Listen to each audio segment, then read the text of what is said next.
აუცილებლად მინდა მივმართო ყველა პატიმარს ერთდროულად და უნდა უთხრა რომ მათი ბრძოლა უკვალოდ არ ჩაივლის უნდა უთხრა რომ მათი ბრძოლა და გამარჯვება ჩვენი ქვეყნის ისტორიას დიდი ხნის განმავლობაში საუკუნეების შემორჩება და იქედან გამოტანილი თავისუფლება ამ ქვეყანას საბოლოოდ მოუტანს თავისუფლებას.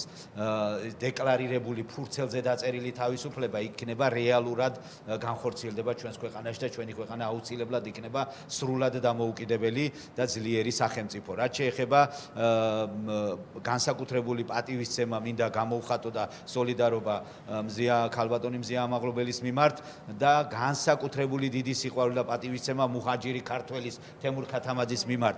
მინდა იცოდეთ ბატონო თემურ რომ საქართველოს გული ხართ და საქართველოს გულში უყვარ ხართ. არასოდეს არ მიგატოვებ და ყოველთვის შენს გვერდით ვიქნებით იცოდეთ.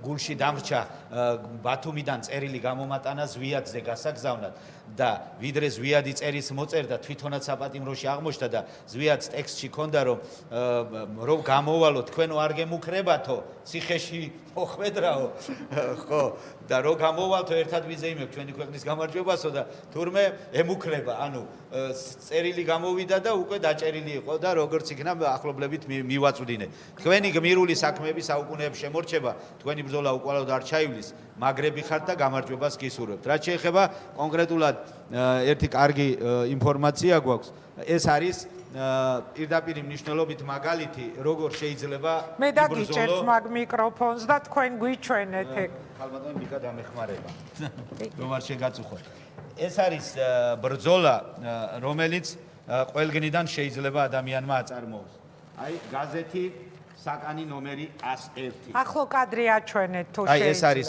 ძალიან ლამაზი გაზეთი დამიჭირეთ რომ ვითაქვნა აი თავისი ილუსტრაციებით თავისი ინტერვიუებით წერილებით საკანი 101 ასე საკანი ზვიადის საკანის ნომერი საკნის ნომერი არის 101 და ეს არის ძალიან მნიშვნელოვანი საქმე რომელიც ციხიდან გარეთ კეთდება ანუ იმის თქმა მინდა რომ ბრძოლას ეს ახალგაზრდები ყველგნიდან აგრძელებენ და არ არსებობს მეთოდი რომელიც ამათ ხელს შეუშლის და აუკრძალავს აი ამ სამშობლოს სიყვარულს და სამშობლოსათვის თავდადებას.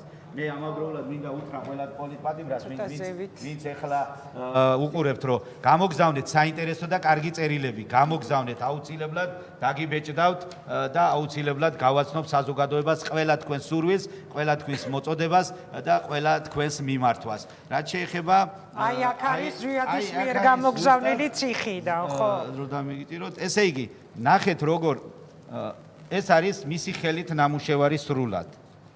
ესეც რომ დამიჭიროთ. აი ჩვენ მხოლოდ ავკრიფეთ და მხოლოდ სად რა უნდა დაბეჭდილიყო, რომელ გვერდზე რა უნდა ყოფილიყო.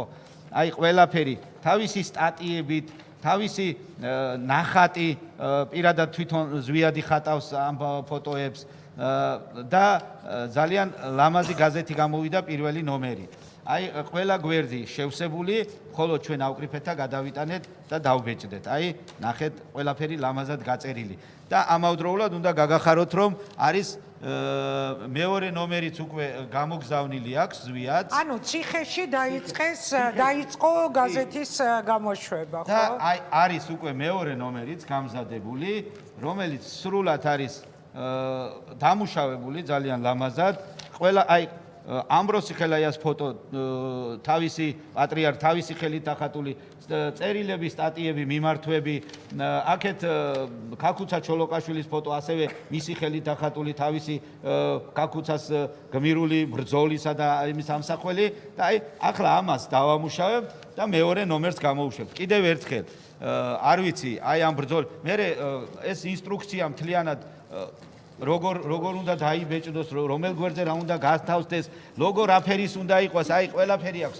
სხვათა შორის უნდა გითხრათ, რომ პირველი ნომერი მაინც და მაინც დიდი მოწონება ვერ დაიმსახურა მისი იმიტომ რომ რაღაც შენიშვნები ქონდა, მე რო იდეაში მქონდაო თქვენო რეალობაში მთლიანად ვერ მოიყვანეთ ეგო და მინდა იცოდეს ზვიადმა რომ ჩვენ ამ ხარვეზებს აუცილებლად გამოვასწორებთ, უკვე მუშაობთ, სპეციალისტები დავიქირავეთ, დიზაინერები და ის სპეციალისტები რომ ის განსაკუთრებით აღელვებდა ის რომ ციხის საკნის კარებიდან გამოდის სხივები, რომლებიც საქართველოს ეფინება და საქართველოს ანათებს. ანუ ეს იდეა ეთყობა თქო კარგად ვერ ავსახეთ მის გაზეთში, ამიტომ ჩვენ სპეციალისტების მეშვეობით ამ ხარვეზებს შევასრულებთ და აუცილებლად გავიმარჯვებთ. დიდი მადლობა იმისთვის, რომ აი კარგი გაზეთის პრეზენტაციის საშუალება მოგვეცით.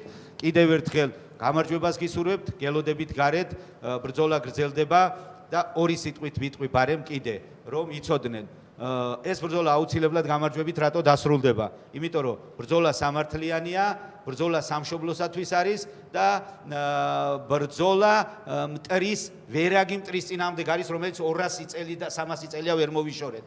ეს სამი კომპონენტი აუცილებლად ჩვენ მიგვიყვანს გამარჯვებამდე და თქვენი მონაწილეობა იქნება საბოლოო გამარჯვებაში, ოღონდ თავისუფლებაში მონაწილეობა ამაში ხმად დიდი მადლობა. და ბრძოლა გრძელდება იცოდეთ ერთადავად.